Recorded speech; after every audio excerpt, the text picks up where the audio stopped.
I wanted to share a few of the books that I have and interesting things you can read about tractors. These books are encyclopedias, is what they call them. They're basically like picture books with a lot of information. I have a few, I'd like to get some more, but the ones I have are American Gasoline Engines, the Encyclopedia of American Steam Traction Engines. My favorite, obviously, the 150 Years of International Harvester, American Farm Tractors, and Endless Tracks in the Woods. I started buying these just for something to look at on like dreary days or rainy days. They're pretty interesting. I'll open one up here and I'll take a look. So this is the gas engine book. It goes alphabetically. Here we are under New Holland machine. This would go on to be obviously New Holland that we know about today. I did want to show some of these engines. It's basically kind of like a picture, and then it'll explain, a bit of a story behind them and what models, were available at the time. I actually just saw an auction. There was a 3 horsepower New Holland. It sold for over $60,000, so that was pretty neat. Here's a quick shot of some of the old steam tractors. I thought AB Farquhar would be a good one to show as they're kind of local to my area. It's my little helper. This is out of the International book. This book's cool because it has basically everything that they ever made. Some even has like the refrigerators and freezers, which is pretty cool. If you flip the page, it just goes tractors, obviously from the beginning all the way up to the end. Even some of the old experimental stuff is in here, which is pretty cool. These 2 books are very important if you're going to do any kind of restoration on a tractor. They show a lot of interesting things as far as what needs to be painted, what color, what should be masked off. It even goes as far as to show like measurements for placing decals.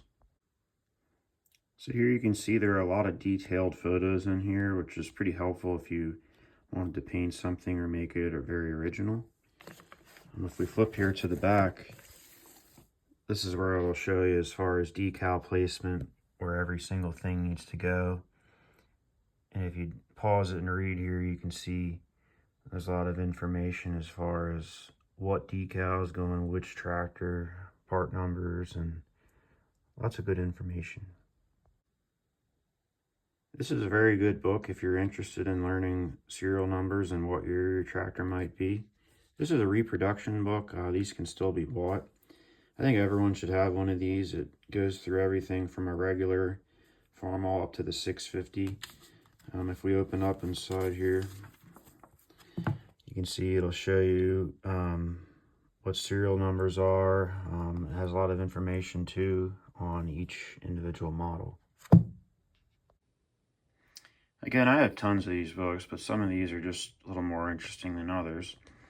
This one here is pretty good if you're interested in Cubs. It has everything, related to Farmall Cubs, all the way up to the International Cubs, the low boys. There's a lot of good information in this book. This one here is not as common. I really like this one because it's about the experimental tractors and a lot of the prototypes. So we open up the inside. There you can see one of the prototypes for a Farmall Super A. There's all kinds of old neat pictures and a lot of good reading in here. If you're interested in magazines, this is a pretty good magazine to subscribe to. I've gotten this one for several years. There's lots of good information in here. Also, they always have a lot of nice pictures and a lot of for sale ads and advertisements, which are also pretty interesting to look at. I also think if you're going to own tractors, it's pretty important to have manuals. I have a manual for each tractor that I own. I find it pretty helpful when you're trying to figure something out. It's pretty easy to look in a manual and figure out what you're looking at. The parts manuals are probably the most helpful. There's usually a picture and kind of a breakdown as far as how things are put together. I keep a little book like this on each thing that I own. I like to write down what I do on each tractor and the date It's kind of helpful when you look back, you can kind of see what you did, and it's easy to remember, you know, what parts you've worked on, problems you've had, and if I ever sell something, it'd be nice to be able to show this to the future owner. Here's a quick example. I usually just write down the date, whatever I did to the tractor. Again, it's pretty helpful looking back. You can kind of see what you did and what still needs to be done. Finally here, I thought I'd show some of these old ads that I've gotten from sales that I'd like to frame. You probably can see I have plenty of projects, so I haven't gotten to these yet. But these are old ads from old magazines.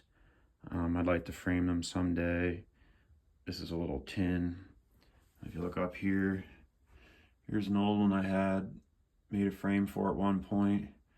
I've also done a lot of puzzles, you know, made frames for those. So I always have something to do, obviously. Here's a quick teaser of my next project. I'll take a video of this pretty soon.